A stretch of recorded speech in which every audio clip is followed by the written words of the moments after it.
Hey, what's up, guys? It is finally time for me to tell you what my plan for League's Demonic Packs is. It's been a long 3 weeks of just covering every day's teasers and releases, so I want to break down my actual plan, give you guys my 2 cents, and if you want to cheat off me, feel free. First things first, let's start with the areas that I'm taking. We're going to start with Zaya, also known as Kourend and Kebos, and then we're going to move on to the Wilderness, and last but not least, we have Tirannwn. Tell you guys the truth, I'm not 100% sure on my order, but I think it will be in the order that I introduce them. The only thing I might switch, I might go Wilderness before I go Zaya, just so I can get the prayer levels up, and that'll help me through my combat, and that will help me get more points to unlock more regions faster. Anyways, so that's still up in the air. Zaya just has so much. There's literally so much going on in there that it's hard not to want to take that one first. I guess that's a perfect segue into why I want to pick each region. So let's quickly go over what I like about Zaya and why I am tempted to go with Zaya first. The way I'm looking at everything is what can an area solve for me? So in Zaya, I have Blood Altar, Soul Altar, and the library for rune crafting options. I have Herblore. I have the Farming Guild for Herblore. Obviously, there's herb patches elsewhere, but everything being in the Farming Guild makes it a little nicer, a little faster, a little bit easier. For fletching and woodcutting, I have the Woodcutting Guild with redwoods. For mining, I have the Blast Mine or Volcano. For fishing, I have Anglerfish, which should be pretty nice with Barbarian Gathering. And then for farming, I have the Farming Guild, obviously, and the Tithe Farm.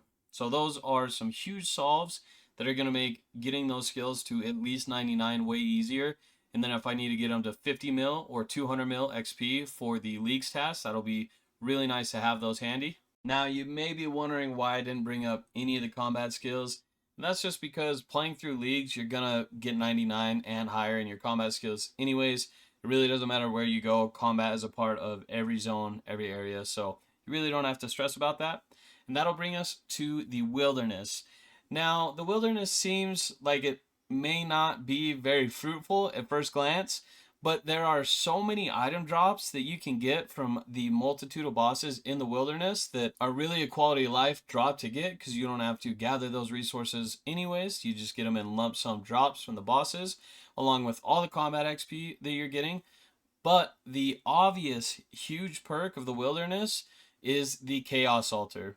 Now, for me, it was kind of take Soul Harvest or take Chaos Altar. I guess I kind of spoiled that I'm not taking Soul Harvest, even though I was glazing it when it first dropped, but we'll get into my relics in a little bit. Another thing that the Wilderness has is Crystallia for Slayer, along with Laron's keys, or Laren's keys, however you say them, which can give you massive, massive material and resource drops, along with the Dagon High, which I'm sure will be a League's task. So that is another nice thing in the Wilderness. There's also the Runite Rocks in the resource area and above the Lava Maze. So there is plenty of stuff to be had in the Wilderness, but my main focus in the Wildy is going to be the bosses. All of the bosses, along with their individual weapons and their resource drops. I actually did forget one more thing in the Wilderness. If I'm not digging the Worm Agility course and I'm not digging the Prith Agility course, I can do the Wilderness Agility course. So that's another option to do an agility solve. The Wilderness Agility course also has some humble supplies and nice alks that you can get for early on to make a little bit of cash. So this is a very promising option for an agility solve if you're not liking the other courses. And one last thing that I want to say about the Wilderness is for the uninitiated, this is a completely safe death. It is just like you died to PVM. The killer, the PKer gets nothing from you. You lose nothing but time. And in something like Leagues, you're not going to lose that much time at all. It's going to be easy to get back to where you were, easy to get your items back. So there's nothing to lose here. And this is a great opportunity to go into the Wilderness and get familiar with everything in it and all the aspects of it, how to fight the bosses, how to do the agility course, how to use the Chaos Altar effectively. Anything and everything is going to be safe, so this is a great time to learn how to do it effectively and efficiently. And then back in the main game, you can at least not have to worry about learning the content and avoiding the PKers. You can just avoid the PKers because you already know the content. So if you're afraid of the wilderness, in leagues, rest assured you're not going to be losing anything. There's no threat in wilderness. People are going to PK you because people like to PK you, especially PKers. Even if they're not getting anything, they are going to enjoy PKing you. So it will happen, but you're not going to lose anything. So there's nothing to be afraid of. It's a good time to try the wilderness out. It's a unique opportunity where you are at risk of losing nothing in the wilderness. And that's going to bring us to our last area, Tirannwn. I'm going to take this one last. I'm almost positive. And the biggest reason that I want Tirannwn is going to be my thieving, crafting, and smithing solves. That kind of gives away that I will be taking Larcenist. And if you did watch all my teaser videos, I know that I was talking crap on Larcenist in the release video. But I still am offended that it doesn't 10 times looting chests. That's one of the biggest parts of the thieving skill is looting chests. So I'm still butthurt about that, but I will admit it's a pretty banging relic anyways. And when I take Tirannwn, it will solve my thieving from elves, and then it'll solve my crafting and smithing with the crystal armor and tool seed and weapon, but usually the crystal armor crafting method. A few other things in Tirannwn are going to be Zulrah, get my blowpipe from there, along with some nice resources. Hunlith and the Gauntlet, regular, corrupted, and echo. And then Zolcano if I wanted to go mining. As I said in the wilderness part, I could use the Prifidus agility course if I wanted to, if I wasn't liking the wilderness or the worm course. They have mahogany and teak trees for construction. They have the Isleworth dungeon, which is a little bit like a Slayer dungeon. It has moss giants, Kirask, Isleworth warriors, water fiends, mutated bloodvelds, dark beasts, and greater necks. So that's pretty nice and could come in handy for Slayer. I could also do the Sacred Eel fishing method and use that for a fishing solve, but I would probably go with the anglerfish like I had mentioned earlier. And then not really important because I think I would go the Blood or the Soul Altar, but I could use the Death Altar to level up my rune crafting up until Blood or Soul if I wanted to. But again, just to reiterate, most importantly is the thieving, crafting, and smithing solve. All three of those skills, once I get up to level 91 smithing, 91 thieving for the elves, are going to fly by. I mean fly by. So that's a huge solve right there. And that's why I'm going to do it last, because it's not super important to combat or other things like that. I just want to make sure that when I get there, I can easily fly through my thieving, crafting, and smithing grinds. Alright, now we're in to the juicy part. I love picking the relics. Everybody's got a big opinion about the relics. Everyone's got big feelings. Everybody always feels really, really strongly about their relics and why you should pick them and why you shouldn't pick the other ones. So it's always fun arguing with people, theory crafting with people, talking with people. So I'm excited to tell you what my relics are going to be. And I'm kind of just going to run through them really quick just to give a baseline, and then we'll go into it a little deeper. But we're going to go Barb Gathering into Woodsman, into Evil Eye. And then this one is kind of hard.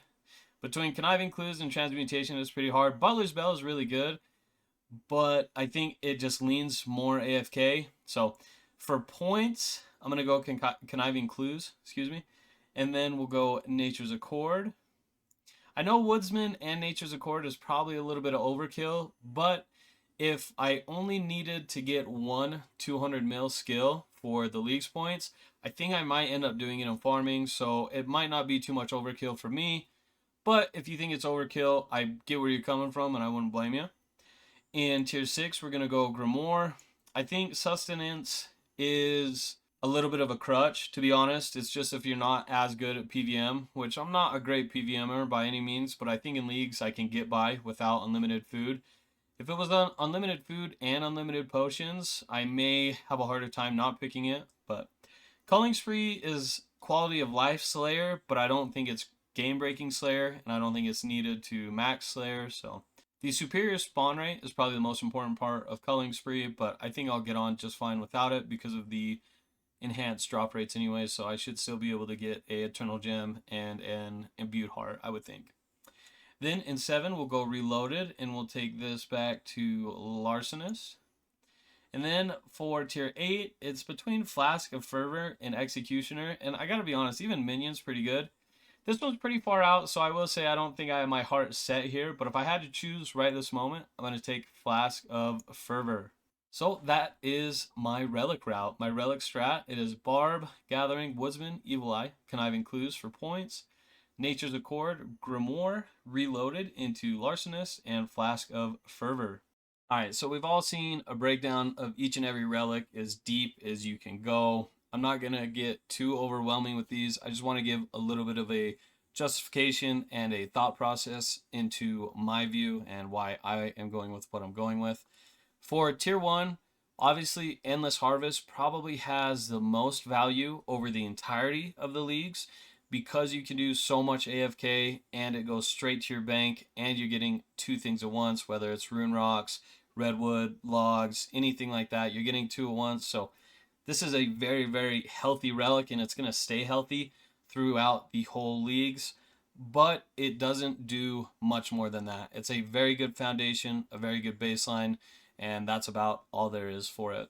For abundance, this is probably one of the biggest time saves depending on what your goals are in the game, because having that plus 10 boost is going to save you an insane amount of XP that you need to complete some leagues tasks and complete other tasks in general. And the money aspect of abundance is really nice, but this is going to drop off the soonest out of Endless Harvest and Barbarian Gathering. Once you get to 99, you're probably going to have enough money that this doesn't matter anyways. Even if you didn't have abundance, you would probably have enough money by this point. And your plus 10 doesn't really do anything else for you. I don't even know if it's going to boost your gathering skills by plus 10. So if you had 99, it would give you 109 and you would have a better success rate at rune rocks or anglerfish or whatever the case. So abundance is definitely going to drop off the soonest, but it will be the biggest time save up front. Only needing to get to 89 to do things that a level 99 would need is huge. It's going to save you a lot of time. But I think Barbarian Gathering is the healthy medium. And I know that sounds kind of boring, maybe, is a good word for it. But for me, I think it's going to be the most cost effective and easily usable, easily effective, easily efficient throughout the whole leagues. I'll never have to forget bringing an axe with me, bringing a harpoon with me, bringing a pickaxe with me. They'll just always be with me in my hands. And they're always going to be crystal tools. So something like Volcano, rune rocks, anglerfish, redwoods, those are going to be so much faster to do. On top of that, with Barbarian Gathering, if you fail to do anything, mine a rock, catch fish, chop tree, yada yada, you have a 50% chance to succeed instead. So that makes redwoods, anglerfish, all that stuff at the top tiers of every skill. It's going to make that a much more effective training method because your success rate is going to be so much higher. And that will help throughout the entirety of the league. Even when you're at 99, you still have a decently high fail rate on some of these resources, some of these fish. The higher level stuff, your failure rate is still pretty high. So having that 50% chance to succeed instead is massive. It's going to help you out throughout the whole entirety of the leagues, no matter what you're doing, when you're doing it. And one other thing is the knapsack holding 140 of any given items makes it pretty AFK too. It's definitely not Endless Harvest AFK, but it's not zero AFK. 140 is a lot. You can AFK for quite a bit of time before you need to come empty that or destroy everything in it. So I think Barbarian Gathering is a really healthy combination of Endless and Abundance. So for tier 2, we're going to take that to Woodsman. This is basically your fletching, woodcutting, and hunter solve right here. For hunter, you're going to have a 100% success rate on all actions, and everything is going to be harvested directly to your bank, so you can do it forever. You never have to do a bank run.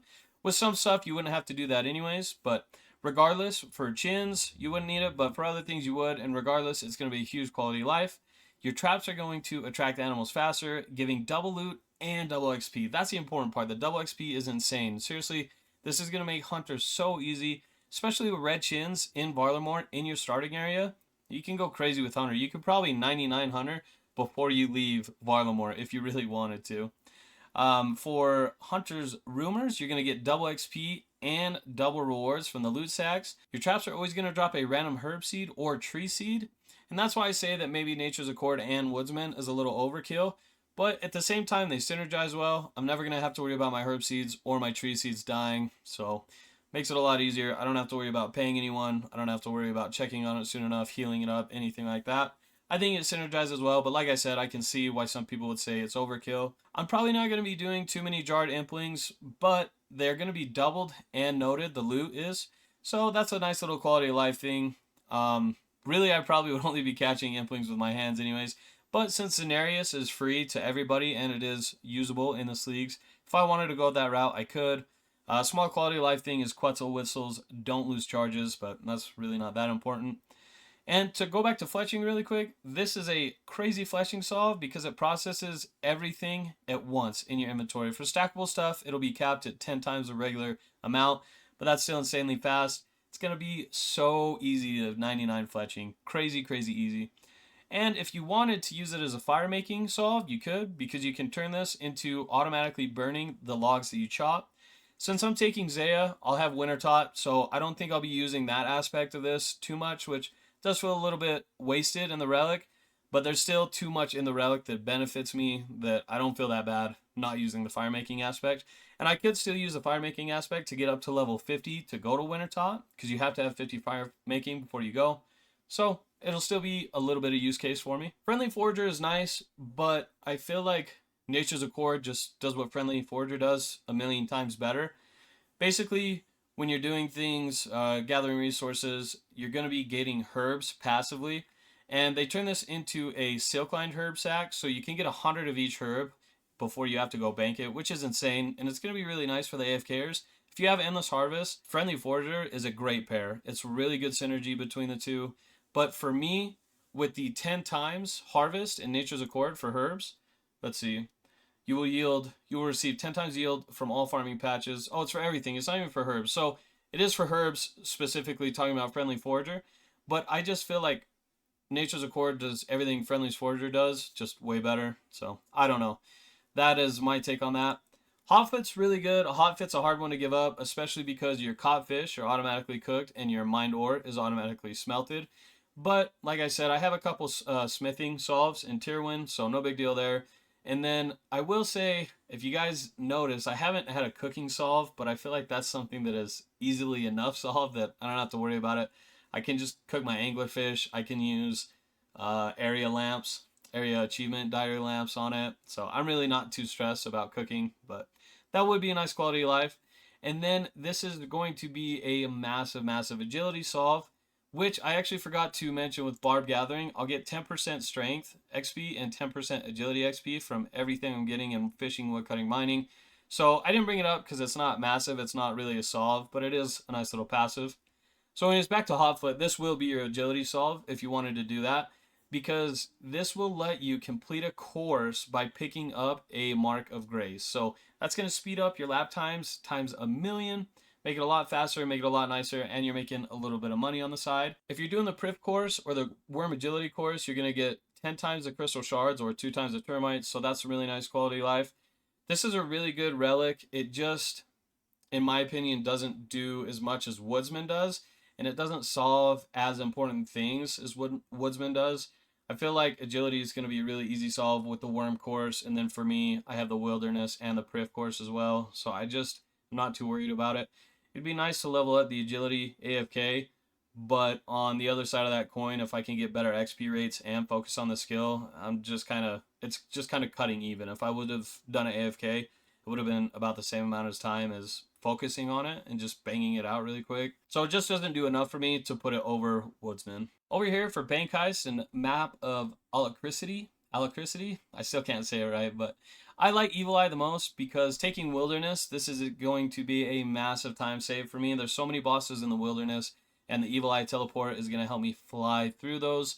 And there's going to be some bosses that are close enough to a bank that you kind of have a bank teleport solved anyway, so you don't really need Bank Heist. I still think the map of Alacrity could be a huge use case if you really wanted to go through, find all the agility shortcuts and use them to your advantage. But I really don't want to waste too much time trying to theory craft that. So I like Evil Eye. It's short and sweet. I'll still be able to teleport to banks. And as you guys know, I'm going to be taking Nature's Accord, so I have some other teleports there as well. Speaking of teleports, in Tier 4, we're going to go Conniving Clues. I think this one is too important to pass up because of the points that it will allow you to get through collection logs and clues themselves. This also is going to give you teleports to your clues, directly to your clue step. It works a little bit different than Clue Compass did, but it's still going to get the job done and speed up clues times a million. So this is going to be really important for me to help me get max points. I want to try and point cap leagues, so this will be a really nice relic for that. Like I said, Butler's Bell is really nice. They did some math on it, and it is some crazy time save because this is just doing stuff while you're asleep. It's It's working 24/7 if you wanted to.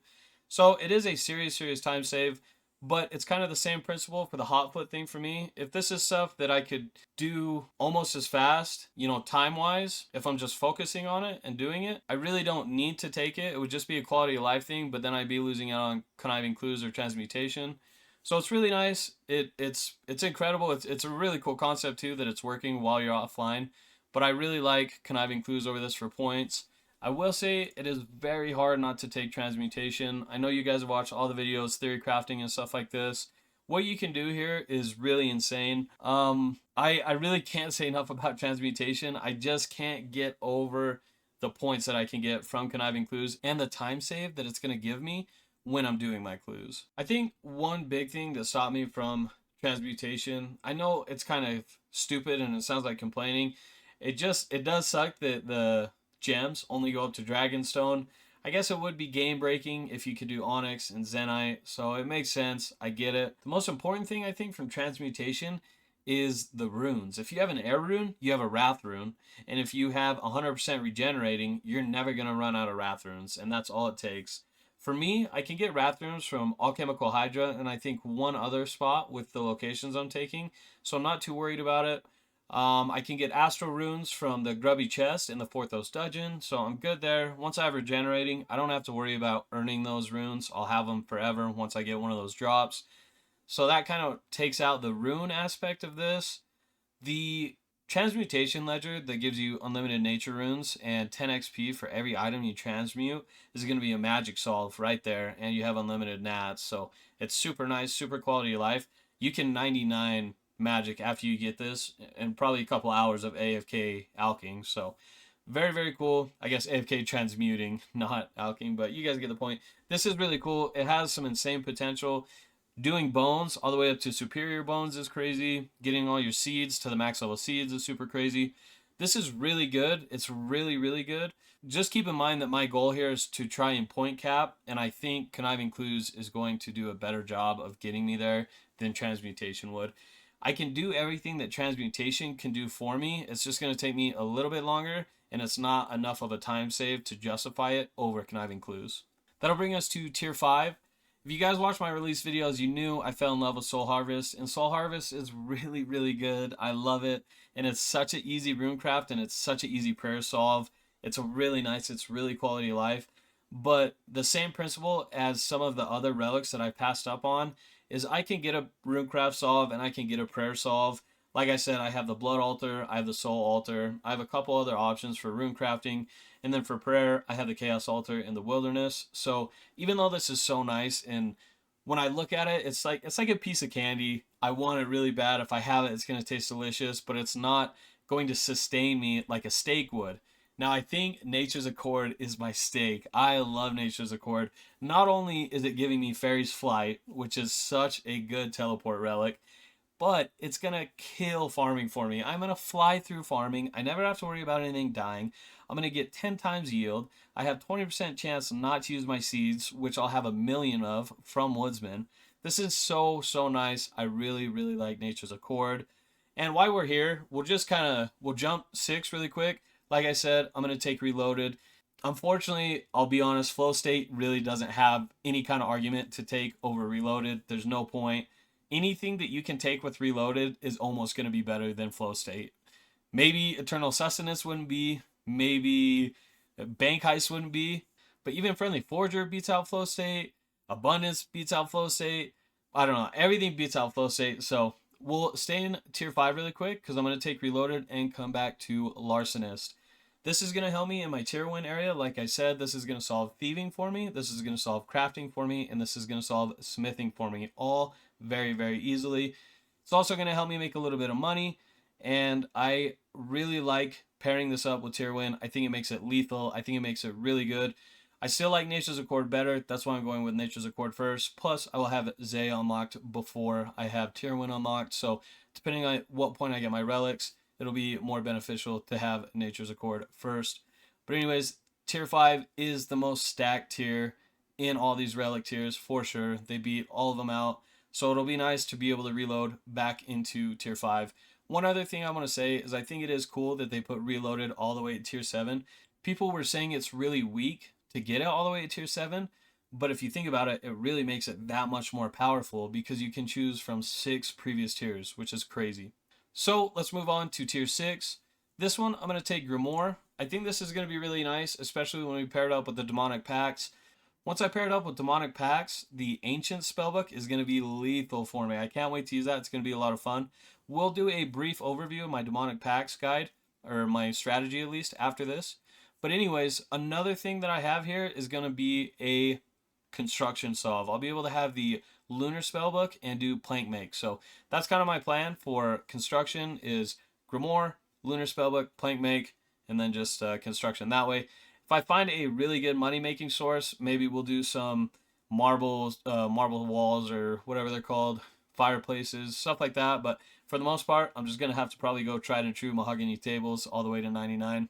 So with the Grimoire, I don't have to worry about taking Desert. I don't have to worry about taking Fremenic. It's going to be really nice. It kind of eliminates 2 areas for me, and it gives me 2 nice solves, or at least 1 nice solve in construction, and then a really nice combat boost with Ancients. And that'll bring us to our last tier, tier 8. I think I'm going to go with the Flask of Fervor. Like I said just a minute ago, this is pretty far out. I may change it up, but if I had to pick right now, I'm going to go Flask of Fervor. This is crazy, and it's really nice for someone like me that sucks. It's something that I can panic hit. This is kind of like Ambrosia from TOA, so I can just panic hit it when I'm choking and save my ass. I really like Flask of Fervor. Minion's really cool. The thing I like the most about it is the looting mechanic. Where is it? Oh, here we go. The minion will try to automatically loot items from creatures you kill, including fired range ammo, a minimum value threshold, and whether or not these should be noted is configurable for you. So that's way nice to just get all your loot. You can go and do like a barrage task and get all the loot and then alch it, have a bunch of money. It's really nice, but its combat stats are really good too, especially if you put the Zamorak items up there. I think that gives you a max hit of 20, and a max hit of 20 on a Thrall is insane. Really powerful. And then the Executioner is really, really good if you know how to use it well. I think the Executioner is the best relic for like very experienced PVMers. I wouldn't be able to use it as well as somebody that is an efficient PVMer, but I do like the idea of it, and maybe I'll give it a shot even though I might not be able to use it as well as somebody else. So that was my really quick, semi-quick, dirty, not very laid out, not very organized, vibe-coded relic choices. Really quick to end the video, I want to look at my Demonic Pacts layout. Alright, I want to start off by saying this is the least planned out part of leagues that I've done. This is definitely a little bit of information overload, drinking from a fire hose. And if you look up in the top right, this is 40 of 40 packs spent. I gotta be honest with you guys, I don't know if I will be able to get all 40 points. The thing that I think is most important is the regenerate runes, ammo, and charges. That's what I was talking about with transmutation when I was talking about regeneration, is in your demonic packs, you can get packs that will regenerate your runes, ammo, and charges. So I want to be at 100% or higher, and that is what I am here. A couple other things is whenever I regenerate ammo, I'm going to have a 35% chance to fire a ranged echo. And then I have another demonic pack that says I cannot miss. Alright, right here. When a bow is equipped, your ranged echoes are never going to miss. And this is not going to work with the Eclipse Atlatl, but this will work with the echo weapon from Hespori. So that's huge right there. A couple other little things like +5 permanent defense level boost, +8% rage damage. Those are all kind of just tiny quality of life things. Down here is the crazy stuff though. I'm going to have the blowpipe from Zulrah. I'm going to have the crossbow from KBD from the Wilderness Echo Boss. And then I'm going to have the bow from Hespori for the Zaya Echo Boss. So that's kind of why I want to max all 3 of these out. And these are insane. For the throwing weapons, it's whenever you're attacking with a thrown weapon, you will now throw at an additional nearby target. It has to be in a multi-area, obviously. And while a thrown weapon is equipped, increase your range accuracy by 60. This is going to make the blowpipe insane. Having 60 accuracy plus all these other buffs is crazy. For crossbows, it's going to say your accuracy is going to roll twice, and then your crossbows are always going to hit max, which is unreal. You can do some serious damage. I'm really excited to see how the Echo Weapon from KBD pairs with this pact. And then for the bows, I could drop these 2. If I was really hurting, I would be okay dropping these 2. It's just a nice DPS boost, really. This one is hitting with a bow increases your bow's maxed hit by 1, capping at 15% of your base maximum hit. This bonus is halved when you take damage that you didn't or couldn't pray against. And then this is just kind of the opposite. Hitting with a bow increases your bow's minimum hit by 1, capping at 15% of your base maximum hit. This bonus is halved when you take damage that you didn't or couldn't pray against. So pretty straightforward. I could lose those two if I really needed to. And then I maxed out the water spells here because you can set it up that it will heal you for 60% of the damage dealt to you for every spell you cast. And then if you come over here, you can change your ice spells into water spells, or they at least count as water spells. So that's Ice Barrage right there. And if you're healing from 60% of every Ice Barrage attack you're doing, you'll never die. It's almost mathematically impossible to die. Now this is kind of a extreme layout, I would say, specking out all range and then just doing the water spell max. So, there's some things over in melee that I like. There's some things up here that I like. One thing that I really like is these little prayer ones, or prayer penetration. And if you got that to 100%, then you could attack anything no matter what they're praying, because you're going to get through it 100% anyways, right? So those are kind of cool, but they are little outliers. You got to spend more points to get there, and then you're going to be losing out on some of the more important stuff. One last thing that I would like to say, if you guys didn't know, you can reset your skill tree up to 3 times. So that's why I'm really not too pressed about planning this out too far. I can kind of carve out my own path at first, and then if I really wanted to, I could see what the meta is. I could see what other people are doing, and then I could respec into one of those if I really wanted to. So that is going to be it for this video. I really appreciate if you guys watched all the way through. I know it's a little bit of a long video. I know it's not as polished as Foes or Scritics or Ujax or any of those guys, but it really means a lot. It's been so much fun making all the release videos, and I'm glad that I was able to get this video out before League started. I know I was cutting it close, but we still got there before it was too late. I cannot wait to see you guys out there playing Leagues tomorrow. I am so excited. Make sure you like the video. Make sure to subscribe. I will be posting footage of me playing the leagues. I will let you guys know how far I get, if I hit Dragon Cup, if I do point cap. I'll let you know all the fun things that happen, all the stupid things that happen, all the things I messed up on, all the bad choices I made. I really cannot thank you enough if you watched this far. Truly, it means a lot to me. I will catch you guys after League starts. Thank you so much. Peace out.